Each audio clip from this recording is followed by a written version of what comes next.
लेकिन कभी मैंने दोबारा नहीं गाया। वो भजन नए नए रूप में गाया।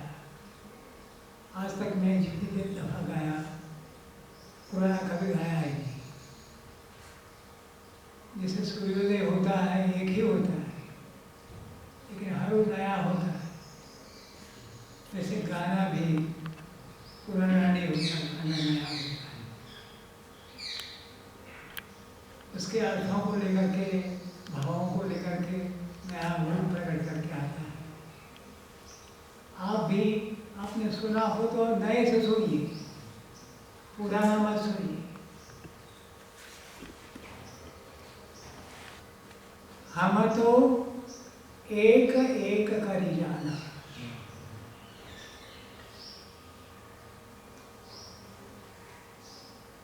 इतने 10-20 लोग बैठे हैं यहाँ, लेकिन 10-20 लोग नहीं, एक ही बैठा है। जरा आंखें बंद करके जरा देख लीजिए कि एक ही है। हम तो एक एक करी जाना।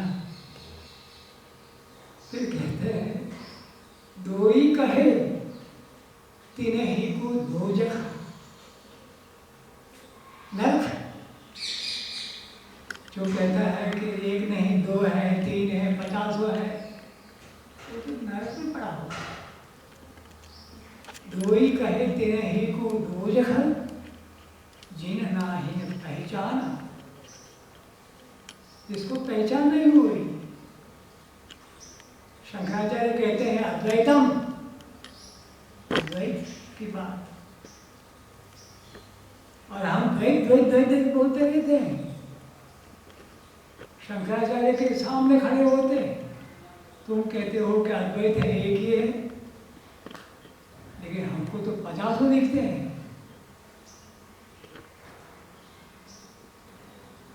तो क्या शंकराचार्य अंधा था? कौन अंधा था? इसका विस्तार में अभी नहीं करता हूं। एक जीवन का विषय मैं कहने जा रहा था, एक व्याख्यान का विषय है, लेकिन व्याख्यान का सवाल नहीं, पूरे जीवन का विषय। हम तो एक एक करी जाना।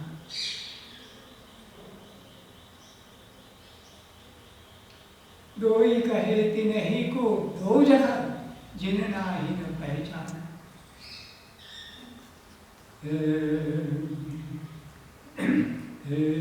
हम तो एक एक करी जाना। हम तो एक एक करी जाना। हम तो एक एक करी जाना। दो ही कहे तीन ही को दो जगह, जिन नाही न पहचाना। दो ही कहे तीन ही को दो जगह, जिन नाही न पहचाना। हम तो एक एक करी जाना। हम तो एक एक करी जाना। एक पवन एक ही पानी, एक ज्योति संसारा। एक पवन एक ही पानी, एक ज्योति संसारा। एक खाक के यह सब भांडे, एक खाक के यह सब भांडे।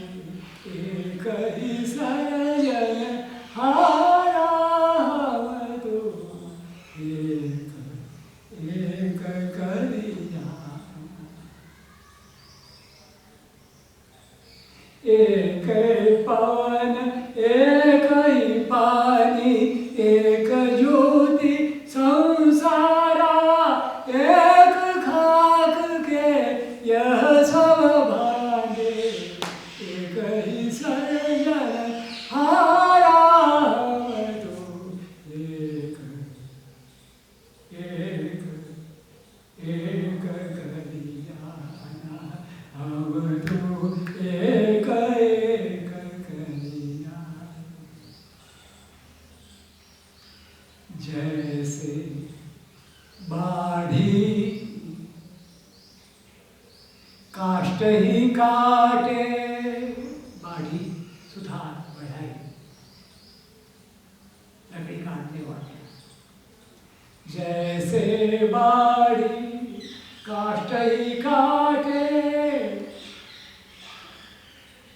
अग्नि न काटे कोई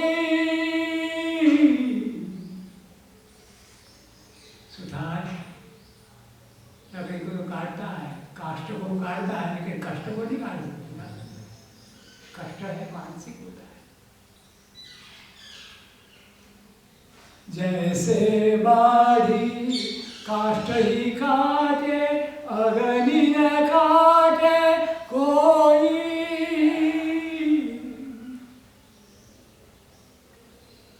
सब घट अंतर वो ही व्यापक धरे स्वरूपे सोई हम तो एक एक कलियाना हम तो एक एक कलियाना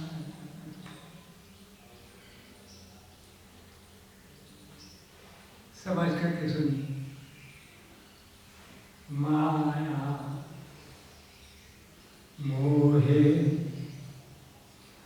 अर्थ देखी करी काहे को गरबाना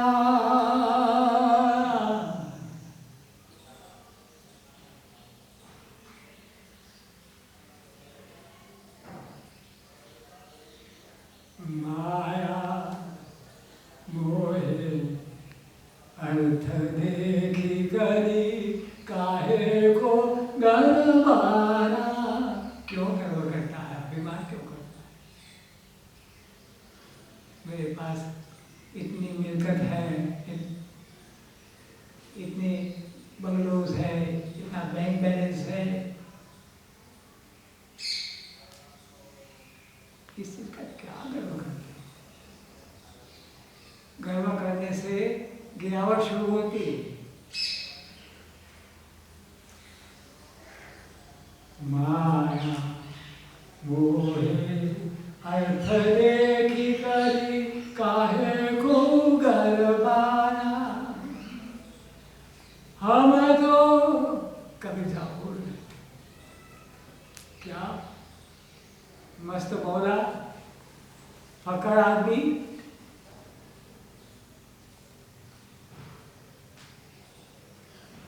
हम तो निर्भय भय अब कछु नहीं लावे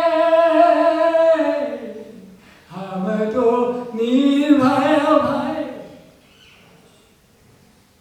हम तो निर्भय भय अब कछु नहीं लावे कहे कबीर दीवाना दीवाना हम तो एक एक कलियाना माया मोहे अर्थ देखी करी काहे को गरबाना हम तो निर्भय भय अब कछु नहीं गावे कहे कबीर दीवाना दीवाना हम तो एक एक कलियाना दोई कहे तिनहि को दो जख जिन नाही न पहचाना हम तो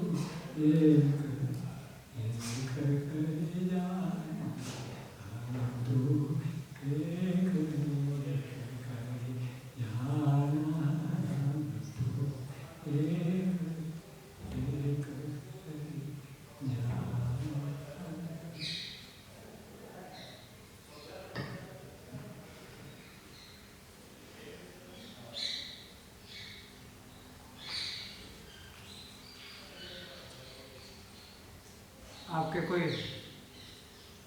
शेयर करना चाहते हैं तो कीजिए। तो महान मोह जरा समझाओ बताइए। अंतिम हाँ माया मोह। हाँ माया।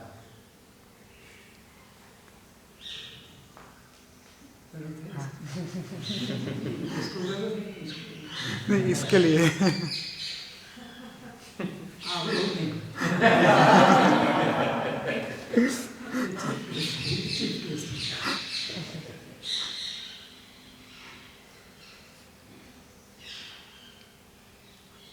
कभी हमारे लिए ऐसा थोड़ा करो तो थोड़ा मैं ज़्यादा मुक्त हो जाऊँ। पराग भाई कह रहे हैं कि ये जो भजन है उसकी अंतिम पंक्तियाँ हैं, उसका थोड़ा अर्थ बताइए।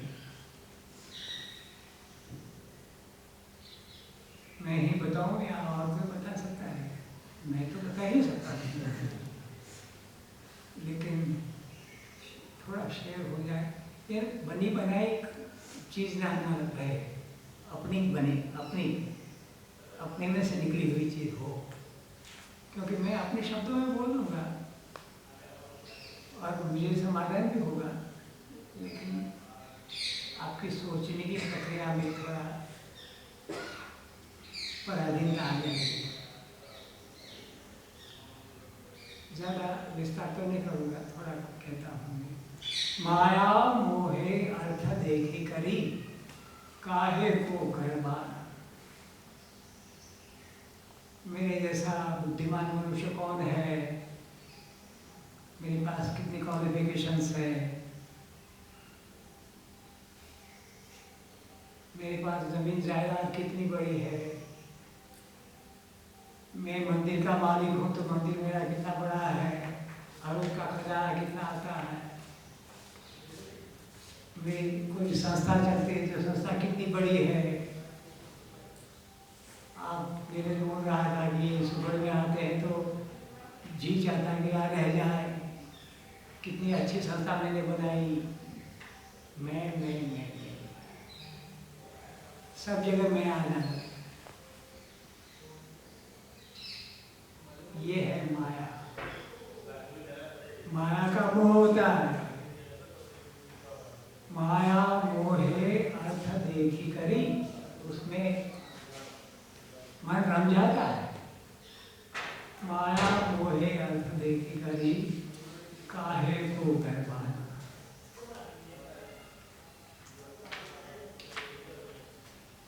कबीर साहब तो, मैं किसी व्यक्ति की बात नहीं कर रहा, ऐसी एक अवस्था होती है। कबीर साहब जैसे बहुत लोग हो गए जिसके नाम भी हम नहीं जानते।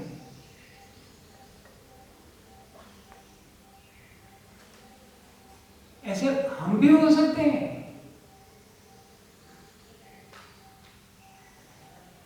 हम तो देर भाई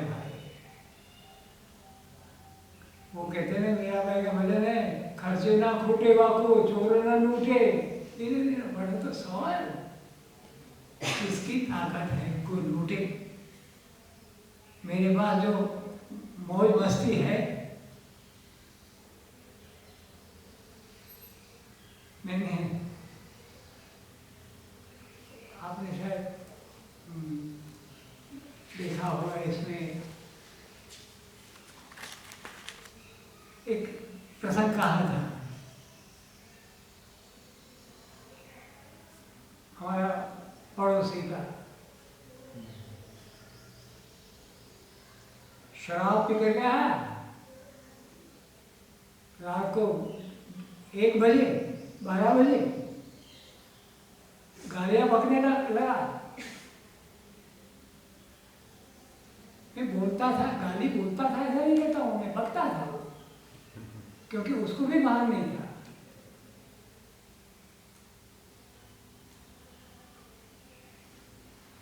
और वो सारा आधे घंटे का खेल चला। उसके बाद वो चला गया। बात की कहानी तो आप सब जानते हैं। एक दिन मेरे पास आया, कहने लगा कि दादा मैं बाजू में हूँ खड़ा, आपको कोई तकलीफ हो तो मुझे बोल देना, मैं पूरा कर दूंगा उसको। 10 लोग आएंगे तो मैं अकेला उसको पर्याप्त रहूँगा, ऐसा हो गया।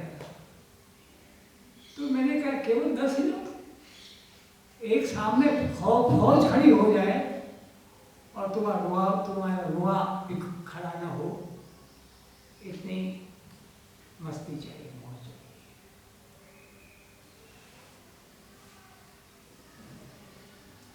हम तो देर भाई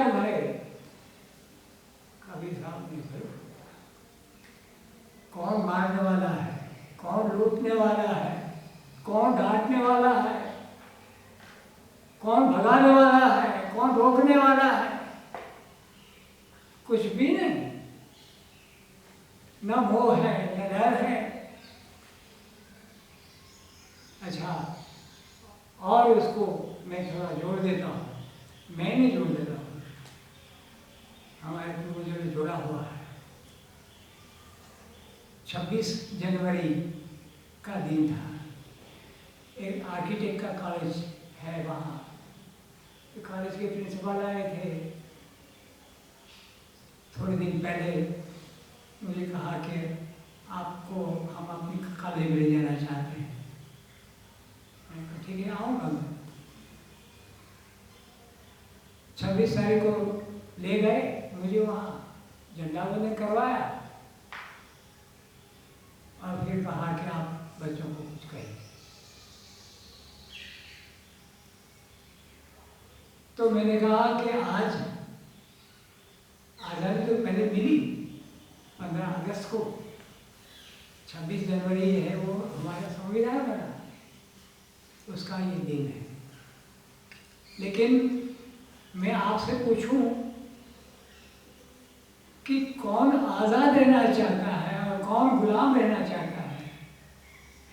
तो आज़ाद में सबके हाथ खड़े हो गए, गुलाम में एक भी हाथ नहीं खड़ा हुआ। सब लोगों ने कहा कि हम आज़ाद रहना चाहते हैं। तो मैंने कहा कि आज़ाद कौन रहना चाहता है? जो रहना चाहता है। और गुलाम कौन रहता है? उसका एक चौपाई में तुलसीदास जी ने अपने तुलसी रामायण में जिक्र किया है। वो एक चौपाई सुनाने आया हूँ। कालभूषण जी और गरुड़ जी का संवाद चलता है, उसमें वो चौपाई आई है। कहते हैं ईश्वर अंश जीव अविनाश। ये जो जीव है ये वो ईश्वर का अंश है। ईश्वर अंश जीव अविनाशी, क्यों? उसका नाश नहीं होता, खत्म नहीं होता, मरता नहीं। ईश्वर अंश जीव अविनाशी, सहज अमन चेतन सुख राशि। वो निर्मल होता है, अमन होता है, सुख राशि आनंद का भंडार होता है।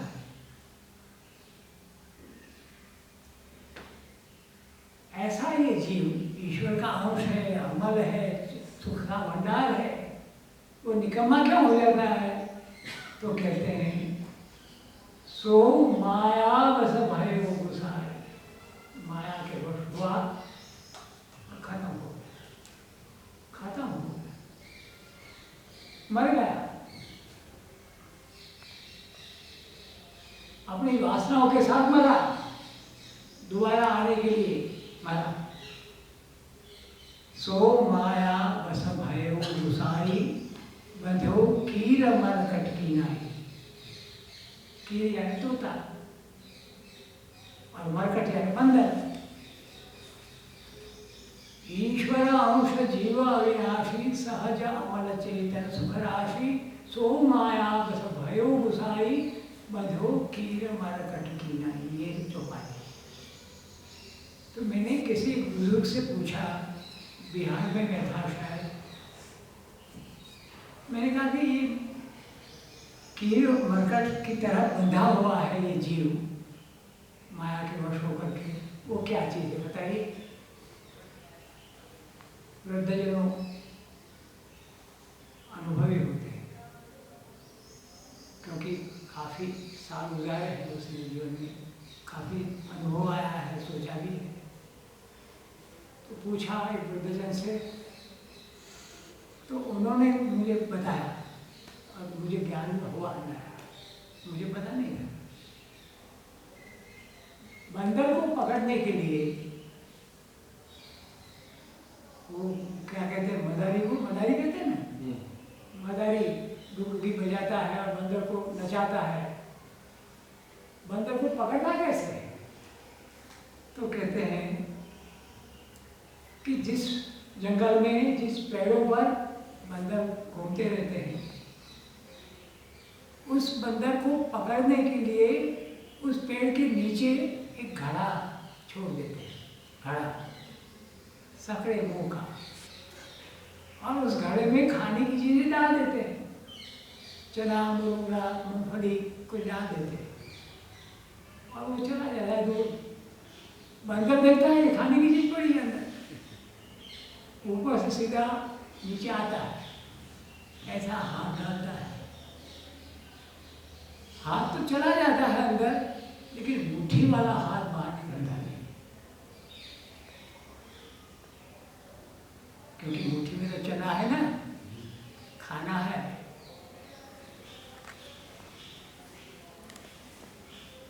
जोर लगाता है कि जैसे जोर लगाता है वैसे वो ज्यादा मजबूत होता है, बुझ, मोटर का बुझ।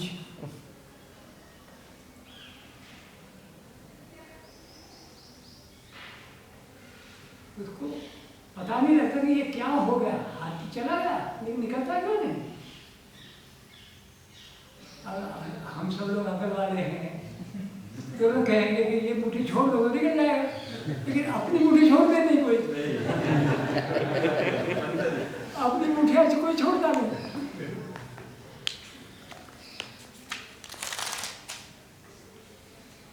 अपनी स्कूल को छोड़ता नहीं, अपनी कोई संस्था को छोड़ता नहीं, अपना अहंकार छोड़ता नहीं, अपना अपना अपना।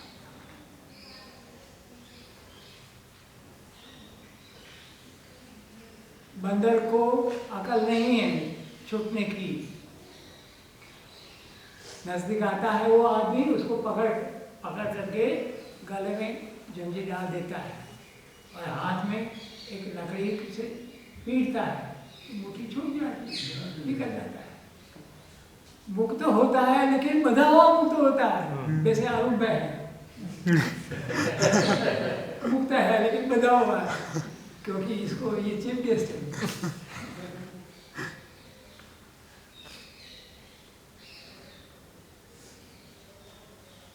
सो माया बस भयो गुसाई बधो कीर मरकट की नाई।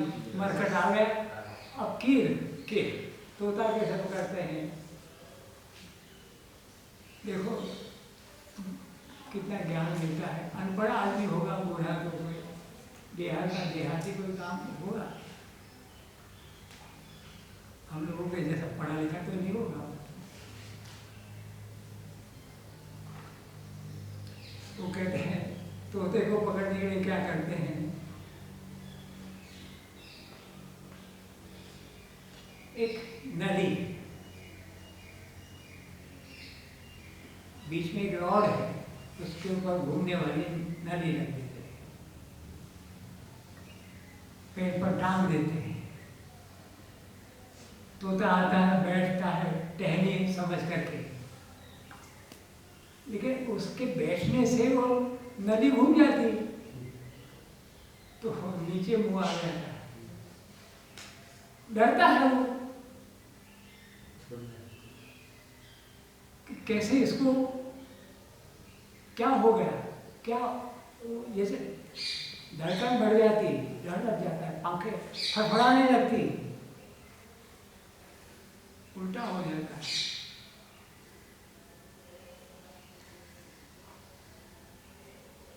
ऐसा गहरा डर बैठ गया कि आदमी आया पकड़ने वाला, एक हाथ में तोता, दूसरे हाथ में नली, यूं करके खुलवाया, वो पिंजरे में चला। दूसरी मिसाल में, तोते की मिसाल में डर बताया। जो डरता है वो गुलाम होता है, जो लोभ में पड़ता है वो गुलाम होता है।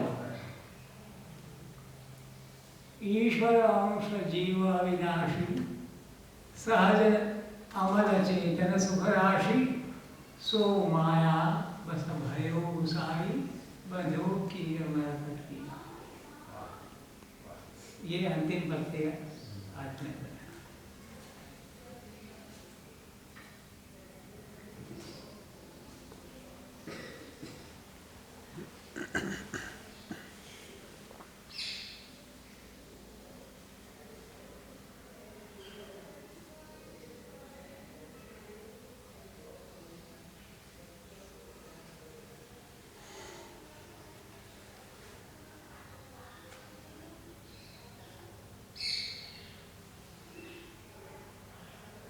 क्वेश्चन?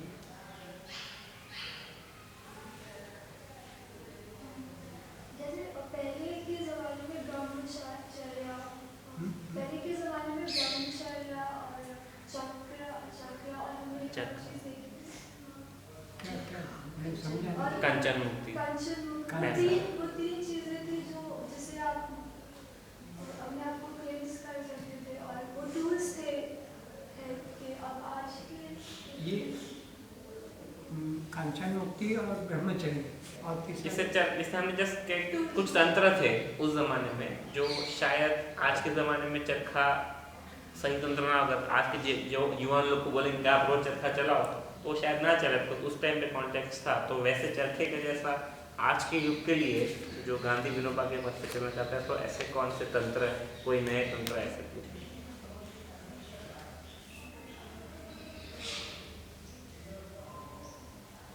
उसके साथ ब्रह्मचर्य का भी, ब्रह्मचर्य भी था, जैसे कांचन मुक्ति का भी था कि पैसे को हाथ नहीं लगाना। लेकिन अभी आज की तारीख में ये मैं आज इसको कह रहा था, ये क्या स्वाति स्मिता को कह रहा था कि विनोबा जी से किसी ने पूछा था कि ये ब्लैक मनी की समस्या है, ये ब्लैक कपड़े वाले तो है लेकिन ब्लैक मनी की बात है, कपड़े की बात नहीं। ब्लैक मनी की समस्या का हल क्या है, ऐसा विनोबा ने पूछा किसी ने। तो विनोबा ने उसको पूछा कि मनी कभी वाइट भी होती है?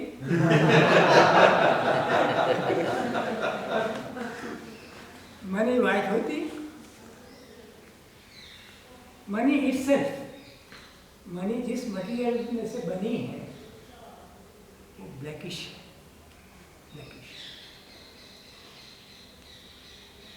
उत्पन्न होता है अन्न, तो मेहनत से होता है। आपके पास 1000 रुपया है, मेरे पास 1 रुपया है, 1 रुपये की नोट है, आपके पास 1000 रुपया का नोट है। अब ये जिस प्रिंटिंग प्रेस में वो छपा होगा, तो 1 रुपये से 1000 रुपये को छापने में 1000 गुना मेहनत करनी पड़ी होगी। एक ठप 1 रुपया, एक ठप 1000 रुपये छापना, 1000 रुपये हो गए, वो निकलने वाला है। क्या बात। अनाज ऐसा होता नहीं, अनाज ऐसे नहीं होता है, उसको ज़्यादा मेहनत करनी पड़ती है। फल ऐसे नहीं होते, ज़्यादा मेहनत करनी पड़ती है। कांचन मुक्ति का प्रश्न जो है वो ये है, मैंने एक बार कहा भी था बॉम्बे में, ये राहुल था वहाँ, नहीं बॉम्बे में, कि विनोबा से किसी ने पूछा कि सादे जीवन की व्याख्या क्या है, डेफिनेशन क्या है सादा जीवन, और कहा कि आज इतने महंगा है सारा कि महीने में 5,000 रुपये में 5 लोगों का परिवार होता है, 5 लोगों का परिवार चलाने के लिए 5,000 रुपया खर्च करते हैं, तो उसको सारा मानेंगे आप। तो विनोबा ने कहा कि मेरी ये रुपये वाली व्याख्या नहीं है, रुपया वाली व्याख्या, क्योंकि रुपया तो छोटा होता है बड़ा होता है, रुपया तो कॉइन तो वही होता है, कागज तो वही होता है, लेकिन पहले वो रुपया जितना खरीद सकता था उतना आज नहीं खरीद पाता, महंगा होता जाए, रुपया छोटा होता है। लेकिन रुपये वाली व्याख्या नहीं, लेकिन मैंने अपने लिए दूसरी व्याख्या बनाई है। क्या बनाई है? रुपये में 15 आना पुरानी व्याख्या है। रुपये में 15 आना भोजन का खर्च होना चाहिए और 1 आना में बाकी सारी जरूरतें पूरी होनी चाहिए।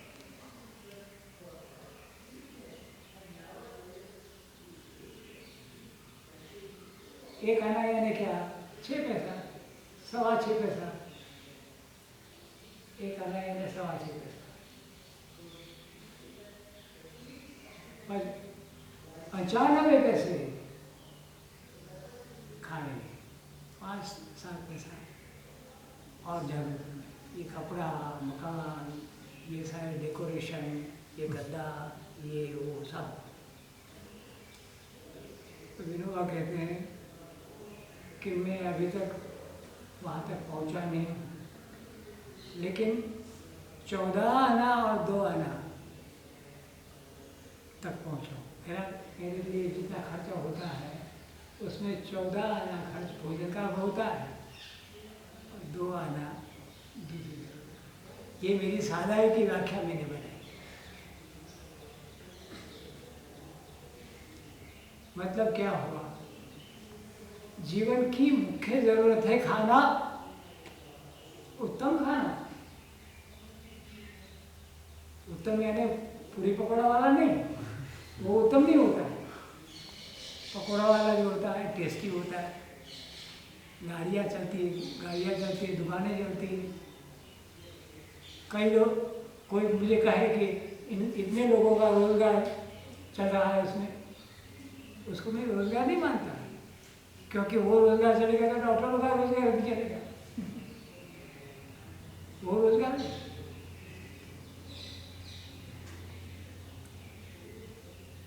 मुझे कोई कहे कि आपको उत्तम खाना चाहिए, डॉक्टर कोई कहे कि आपको बादाम खाने चाहिए, ये वो 50 बचेगा, मैं कबूल भी कर लूँगा, लेकिन खाऊं तो कितना खाऊं? मेरा हाजमा तो मेरा है ना, सबका होता है। तो पेट तो लिमिटेड मांगता है, लेकिन पेटिया लिमिटेड नहीं मांगती। वो पेटिया आपके पेट के लिए नहीं, आपके पैसे के लिए।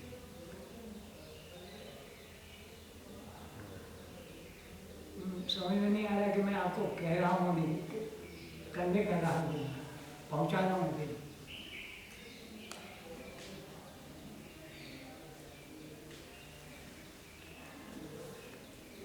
प्रश्न तो छोटा सा है।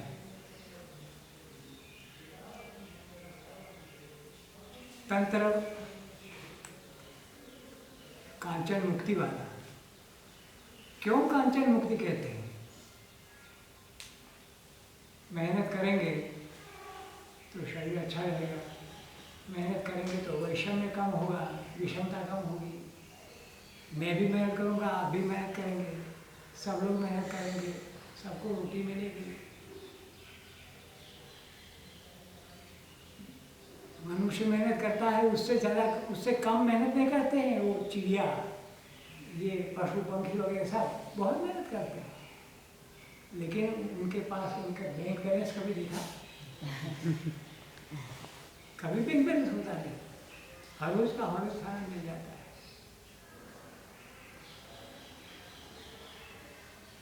कांचन मुक्त हुए बिना, पैसे से मुक्त हुए बिना चित्त की पूर्ण शुद्धि होती नहीं। ये धीरे धीरे आगे बढ़ते जाना है उसमें, ये नहीं कि आज ही सब हो जाए, ऐसा नहीं, लेकिन धीरे धीरे उस दिशा हमारी खोलनी चाहिए। ब्रह्मचर्य की जो बात है वो भी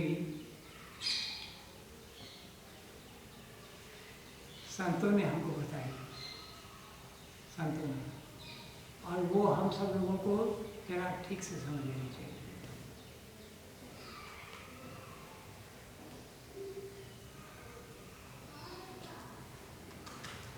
सब लोग शादी करते हैं, मेरी भी शादी हुई, आप में से भी कईयों की शादी हुई, और कुछ लोग शादी की लाइन में खड़े हैं। यानी शादी सबकी होनी ही चाहिए, ऐसा एक मानस बना हुआ है, शरीर भी बना हुआ है, लेकिन ये समझना चाहिए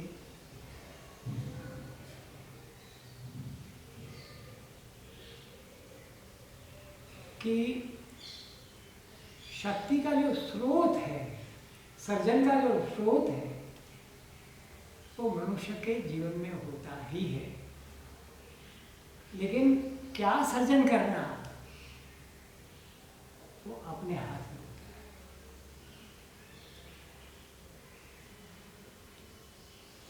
अगर उस स्रोत को जैसे मेहनत करके कमाया हुआ आदमी जहाँ वहाँ फेंक नहीं देता अपना पैसा, संभाल करके रखता है। वैसे संभाल करके रखने की चीज। एक दिन मैं कोई भजन गा रहा था, तो उसमें एक शब्द आया सामने, कोई भजन में नहीं था, मेरे मन में आवहन शक्ति, आवहन शक्ति जो बह करके निकल जाती है, वो वहन शक्ति है। आवहन शक्ति, ये पहले तो स्टीम इंजन होते थे, गाड़ियाँ चलाने वाला, तो स्टीम को खुली छोड़ नहीं देते थे, स्टीम की ताकत बनाते थे, और वो ताकत इतनी होती थी कि पूरी की पूरी गाड़ी को हटा चला करके ले जाती थी। अगर वो उसमें उसको रोकने की शक्ति नहीं होती तो गाड़ी चलाने की शक्ति नहीं होती।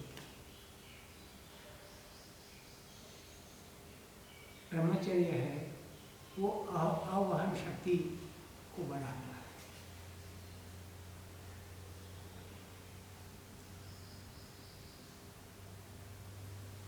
व्यावहारिक भूमिका पर से सोचेंगे तो पता लगेगा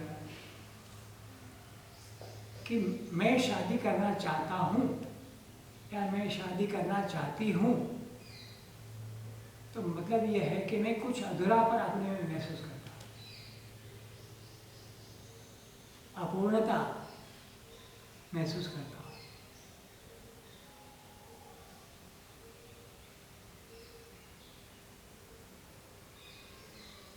मैं पूर्ण हूँ, हम लोग हर कहते हैं पूर्ण है, वह पूर्ण है, यह पूर्ण है, वह पूर्ण से निष्पन्न होता पूर्ण है। ये ईशोपनिषद का शांति मंत्र है। शांति पूर्णमयः पूर्णमिदं, ऐसा कहते हैं, पूर्णात् पूर्णमुदच्यते पूर्णस्य पूर्णमादाय पूर्णमेवावशिष्यते। पूर्णता का भान होना चाहिए, अधूरेपन का भान नहीं, खंडित भान नहीं, पूर्णता का भान होना चाहिए। मुझे आपने यहाँ बिठाया तो मैं यहाँ बैठ गया। मैं आपसे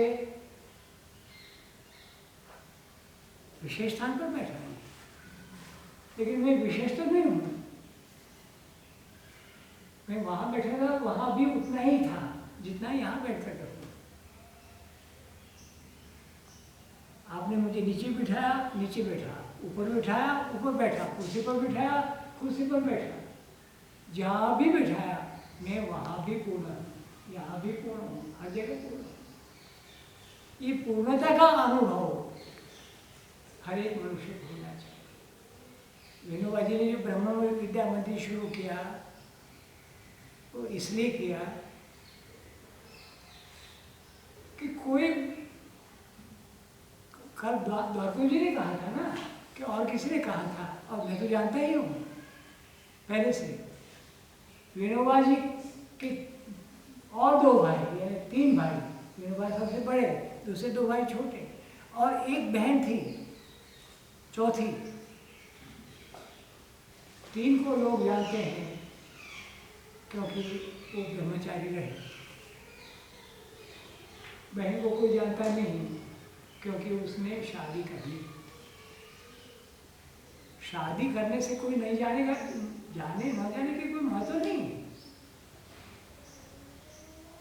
लेकिन बहनों को शादी करना ही चाहिए, ये रूढ़ मानस चित्त में है, रूढ़ मानस। अभी तक शादी नहीं हुई, अभी तक शादी नहीं हुई। लोग कहते रहते हैं और हमको लगता है कि हाँ हमें नहीं हुई, नहीं होनी चाहिए। ये हीनता, ये हीनता अपने में से खत्म हो जानी चाहिए। बिल्कुल सीना तान कर खड़ा है, हम हीन नहीं, ये आत्मा प्रतीति। स्त्रियों में छोटी आत्मा होती है और पुरुष में बड़ी आत्मा होती है। ये हीनता खत्म हो जानी चाहिए। ये ब्रह्म विद्या मंदिर का मैसेज है।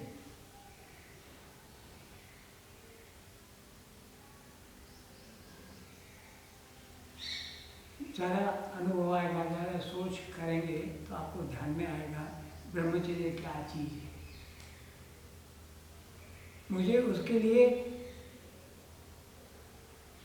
बहुत आदर है, बहुत ऊंची चीज़ है। बापू ने शादी की थी, उनके बेटे थे, तो किसी ने पूछा बापू से कि क्या करें। बापू ने कहा कि अब ब्रह्मचर्य का व्रत ले लो। कल जयप्रकाश जी के बारे में बहुत बोल रहे थे द्वारका में, शक्ति को फेंकना है, छोड़ना है, तंत्र मुक्ति वाली बात। यानी ये चरखा कह रही है, कांचन मुक्ति, ये ब्रह्मचर्य और चरखा, 3 में समझा। ठीक है, तो 3 है नहीं, ये बोल रही है, ये एक बाकी है चरखे को मैं जैसा समझाऊँ। बापू ने खुद ने कहा था कि ये जो मॉडल चरखा रखा है हमने ऐसा बड़ा, वो अंतिम नहीं।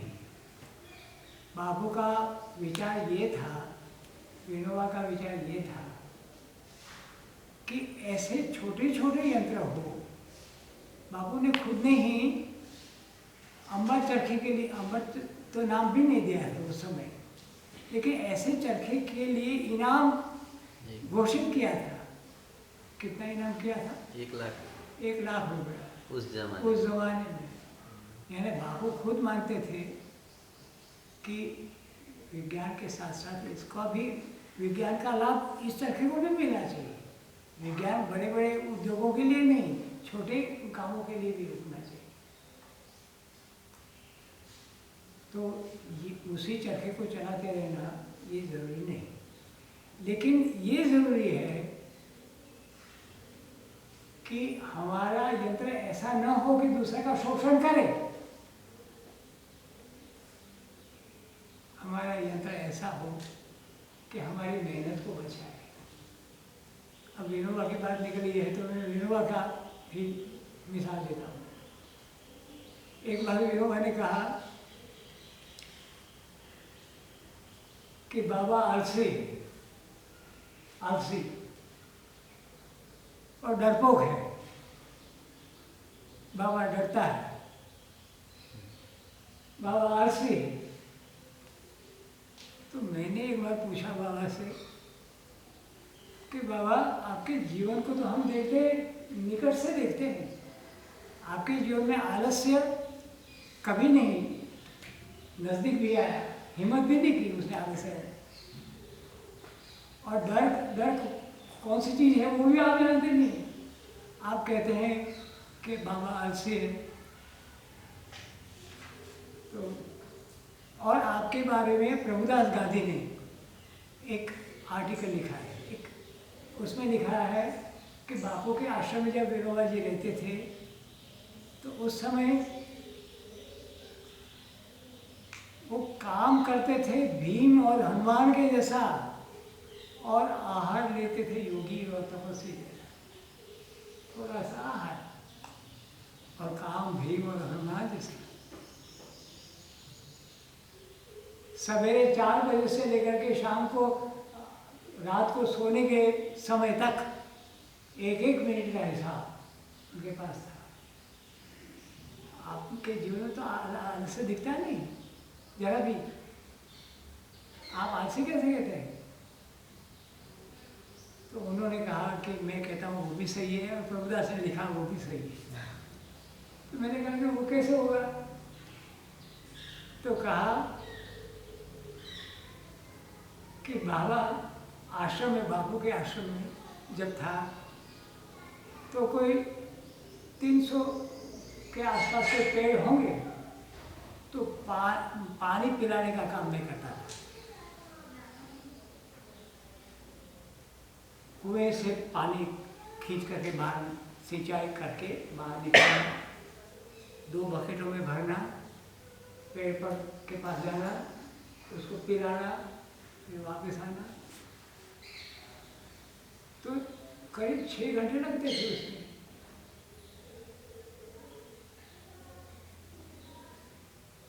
तो विनोबा कहते, लोग समझते थे कि विनोबा 6 घंटे शरीर श्रम करता है, लेकिन बाबा 3 ही घंटे करता था। तो मैंने कहा कि आपकी घड़ी में और दूसरों की घड़ी में इतना फर्क होता है? तो कहा कि पानी पिलाने के लिए जाता था खींच करके, तब तो श्रम हुआ, लेकिन लौटते समय तो खाली आ जाता, लौटते समय खाली आ जाता। तो लोगों को लगता है 6 घंटे, और मेरे हिसाब से 3 घंटे होते थे।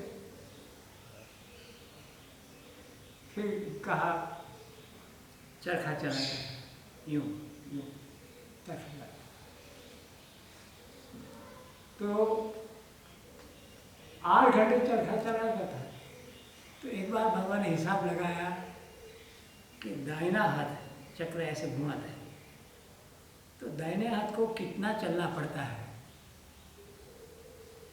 ऐसा, ये ऐसा। बाएं हाथ को कितना चलना पड़ता है, दाएं हाथ को कितना चलना पड़ता है। तो उन्होंने हिसाब लगा के मुझे कहा था, अब तो मेरी अकल में भी नहीं रहा। उन्होंने कहा कि इसको इतने मील चलना पड़ता था, इसको इतने मील चलना पड़ता था। मैंने कहा ये हिसाब लगा रखो, आज से आदमी का काम है। तो कहा कि मैं इसलिए हिसाब लगाता था कि सोच करके कि कैसा करने से थोड़ा कम चलना पड़ता, आलस से। फिर कहते थे मैं सो जाता हूँ तो 3 बजे उठ जाता हूँ, सोने का आलस से आता था, इसलिए उठ जाता हूँ, सोने का आलस। ये महापुरुषों के आलस से भी कितना पवित्र होता है। सोने का आलस आता था इसलिए उड़ जाता था। एक बार गागोदे में रहते थे देहात में, तो माँ यहाँ आई बड़ौदा, पिताजी थे बड़ौदा में नौकरी करते थे, तो माँ छुट्टी के दिनों में आती थी यहाँ बड़ौदा। तो 5 रुपया गोखला माँ, गोखला क्या कहते हैं? गोख गोख ही बोलते हैं। गोखला गोख क्या हिंदी में? गोखला। गोखलो गोखलो है। होता है बॉल में जहाँ पर चीज़ें रखते हैं। नॉट रोटला, गोखला। ये है ना बार गोखलो। रिसेस दीवार में हाँ निवास में। एक छोटा सा रहता था।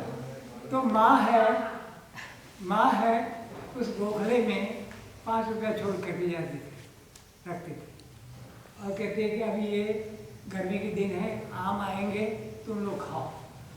5 रुपये का 5 रुपये का एक आम भी आता है किसी मामले में, लेकिन पूरी छुट्टी के लिए 5 रुपया छुट्टी देते थे।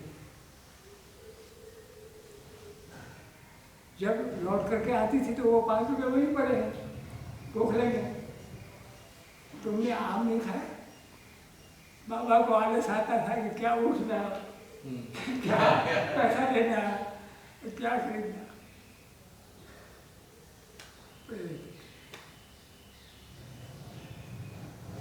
आलस्य को कितना ऊंचा चढ़ाया, कितना ऊंचा। और जिसमें उनको आलस्य आता है उसमें हम लट्टू होते हैं, शिकायत भी करते हैं, झगड़ा भी करते हैं। हमारे लिए 5 रुपया क्यों, ज़्यादा क्यों नहीं, 500 रुपया क्यों नहीं, 1000 रुपया क्यों नहीं, हमको आम खाना है। क्लेश कला बढ़ाने वाली चीज़ हमारे जीवन में आती है।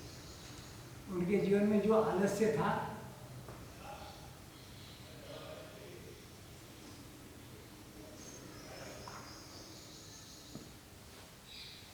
दादा ओके ना क्वेश्चन आना पर क्वेश्चन कर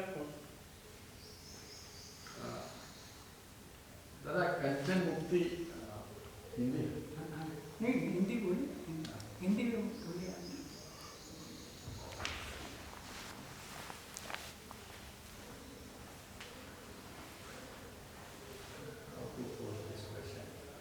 अभी મારા મનની ગળો મતલબ શું છે દાદા કે મુક્તિ કોનાથી આપણે લેવાની વાત કરી, જેનાથી આપણે બંધાયેલા હોઈએ એનાથી. હું જૈન છું અને હું જૈન સાધુઓને ઘણા ઘણા સંપર્કમાં હતો અને ઘણા જોડે વાત થઈ છે, હવે બધું છોડી દીધું છે. सबसे मुक्त हो गए, पूरा संसार, 1 रुपया भी नहीं रखते, और प्रणाम करके बोलता हूँ कि वो पूरे पैसे से बंधे हुए हैं, छोड़ना छूटा है, अंदर से कुछ नहीं छूटा है. और ऐसे भी मैंने लोग देखे हैं कि जो पैसे के बीच में रहते हैं और वो पैसे से मुक्त है. तो इसमें थोड़ा ज़्यादा समझना है कि हम किसको मुक्त बोलते हैं. जस्ट पैसा छोड़ दिया और 1 रुपये में मैं कल से रहने लगूँ तो मैं क्या मुक्त हो? 1 रुपये में मैं भी 15 आने में, और जो ये फॉर्मूला के हिसाब से मैं रहने लगूँ कल सुबह से, और रह लूँ, थोड़ी जीत करूँ तो मैं रह सकता हूँ. वो जीत की बात है. कोई भी आदमी जिद्दी होता है तो कर लेगा वो काम, तो वो मुक्त हो गया. तो ये गढ़ मतलब रोज बरोज की मेरी बात है. रिलेटेड क्वेश्चन मैं ऐड करता हूँ कि जैसे उस ज़माने में गांधी जी, विनोबा जी भी पैसा इस्तेमाल करते थे, जनरल बजाज से देते थे, लेकिन पर उस ज़माने में ऐसा माहौल था कि अगर किसी को देश के लिए काम करना है तो वो बिना पैसे चित्त की देश सेवा करे और उनका जो परिवार है उनके रहन सहन का ये हो जाता है. लेकिन आज की तारीख में अगर कोई जवान लड़का है, उसके माँ बाप है, उसको उनको सपोर्ट करना है तो उसके लिए पैसा आवश्यक है. तो एक क्रिटिसिज्म ये है कि गांधी विनोबा जी के टाइम की जो बातें थी उस ज़माने में रिलेवेंट थी, लेकिन आज 60 साल बाद कुछ हम आइडियलिज्म में पकड़ के अगर रख दे, जैसे बुद्ध ने भी कहा था, शास्त्रों में लगा कि यथाभूतम, हमें चीज़ों को देखना है तो way as it is, not as it should be. तो अगर आज का अगर माहौल ये है कि बिना पैसे के काम हो ही नहीं सकता. अगर मैं कहूँ कि पैसा मैं हाथ नहीं लगाऊंगा मैं सेवा का काम करूँगा, लेकिन कोई मुझे पैसा देगा ना, तो वो भी तो पैसा कहीं से कमा रहा है। तो ये जो आइडियलिज्म है कि हमें खुद का ही खाना उगाना है, खुद का ही कपड़ा बनाना है, वो शायद उस ज़माने में देहात में जरूर, लेकिन आज के ज़माने में जैसे टेक्नोलॉजी है, ये सबको यूज़ करना ही है, तो और उसका अच्छा काम भी है। तो कहीं हमें बैलेंस लाना है कि कांचन मुक्ति, उनका भी सवाल मुझे ठीक लगा कि खाली पैसा छोड़ने से अगर वो अंदर से मुक्त नहीं हुए हैं, और मेरा भी ऐसा अनुभव रहा है कि जो आश्रम चलाते हैं कई जगह पे, तो वो पैसे से मुक्त नहीं है, कहते हैं कि हम, तो ये हमें आज की तारीख में थोड़ा इसको यथाभूतम को देखकर इसको कैसे हम मैं बताऊँ उसका मेरी समझ के अनुसार असंग्रह का भाव होना चाहिए और बांटने का स्वभाव होना चाहिए। यदि मेरे पास है तो असंग्रह का भाव होना चाहिए, चाहे कितना भी अलिप्त रहना है उससे, लेकिन स्वभाव बांटने का होना चाहिए। कॉन्ट्रीब्यूट नाउ, कंजम तो नेचर करती है, लेकिन कंजम इकट्ठा करने का भाव होता है, वहाँ कंजम्पशन आ जाता है, बांटने का स्वभाव है। तो ये सेक्रेट कैपिटल बन जाती है अपने सिद्धार्थ वाली। जैसे ये संस्था है, लेकिन मुझे इकट्ठा कर कर फियर ऑफ लॉस्ट आता है, इससे इकट्ठा कर कर मैं इसका भविष्य की फिर चिंता करूं तो फ्यूचर से फियर आता है ना। लेकिन बांटने का स्वभाव होना चाहिए, तो वो अक्षय पात्र बन जाता है। यदि आप कंजम्पशन का भाव रखेंगे तो फियर ऑफ लॉस के साथ जुड़ जाते, तो पैसा लक्ष्मी बन जाता है, उससे अनटचेबिलिटी नहीं रहती। यदि हम सेपरेशन किसी भी चीज़ का करते हैं, भय भेद से ही आता है, पैसे से भी भेद नहीं करना चाहिए, मैं ऐसा मानता हूँ। बांटने की भी चीज, और मेहनत तो पुरुषार्थ जीवन में जरूरी है। भावात्मक बात इसमें होनी चाहिए। जब भाव मिल जाता है इसके साथ तो स्वभाव बन जाता है। इसलिए इसके साथ ह्यूमिलिटी होनी चाहिए, बहुत नम्रता। ये कोई वाद नहीं है, ये कोई थियरी नहीं है। यदि हम थियरी वाद में, गांधी की ये थियरी थी, विनोबा की ये थियरी थी, विनोबा का ये वाद है, नहीं चलेगा इसमें। जो तत्व विनोबा का क्या था वो बहुत जरूरी है। ऐसा ये मेरी समझ है इसमें। शीतल कहो, तुम ये विषय ठीक है, ठीक है। सबको विषय क्या समझ का सत्य तो घर है ना, उसको भी पकड़ कर मत रखो। जैसे घर की बात की, इन्होंने भी बात की कि मेरी भी बहुत एक्सपीरियंसेस थे कि एक टाइम था मुझे सब छोड़ना था, सब छोड़ना था, सब छोड़ना था। तो मैं जितना छोड़ने की कोशिश करता था, वो दिन में छोड़ता था, रात को और प्रबलता से वो पकड़ता था। तो दिस वाज लाइक, दिन में तो मैं धकल रहा हूँ और रात को वो मुझे वो भय। तो ये इतना एक पॉइंट आ गया था कि मैं लिटरली सो नहीं पाता था डर से, कि दिन में तो मैंने छुपा दिया, रात को आता है। तो तब ये बात बहुत अच्छी लगी थी कि जो है वो तो है, अब उसको प्योरीफाई कैसे करें। तो मेरे पास जो अपना उस समय ओनली रिसोर्स मेरे पास, सपोज मेरा घर था, तो मैंने बोला चलो 6 कमरे हैं, 2 आदमी हैं, तो क्या मतलब, पैसे समझो पैसे है। अब मैं फॉर वट एवर रीज़न, पैसे होते तो शायद दे भी देता, लेकिन तब भी थोड़ा इनसिक्योरिटी रहता ही है कि कल लगे तो आज नहीं चाहिए, कल लगे तो धीरे धीरे मैंने ये डिसाइड किया कि reduce your needs, not even from a negative कि नहीं चाहिए इसलिए, बट जितना कम उतना अच्छा, वॉलंटरी सिंप्लिसिटी। और जो एक्सेस है वो शेयर करें, तो कंट्रीब्यूट नाउ। लाइक हमारे कल्चर में ऑलरेडी ये रहता है कि मरने के बाद दूंगा, तो how can you start contributing now what you have. So share what you have now where you are, and the more you do it. Maybe आप दोनों के बीच में बैठ के मेरे को ये जो असंग्रह भाव और बांटने का भाव, असंग्रह स्वभाव, संग्रह भाव और बांटने का स्वभाव, तो I feel the more we share with love and with this understanding that we have our flaws and insecurities, and as he said, sacred capital, how do we convert our fears into taking it's like I feel sometimes हमारे जो fear है, हमारा जैसे हमारे अंदर कोल होता है, कोर्सा, वो हमारा डार्कनेस मैटर है, उसको हम कैसे ट्रांसफॉर्म करें, तो उसके लिए प्रेम और ये थोड़ा विजडम और संतों की वाणी, लेकिन हमारा भी कोई उसमें तंत्र हो, action. I'm sorry, but I don't know what I was asked to say, but this is what I feel like saying.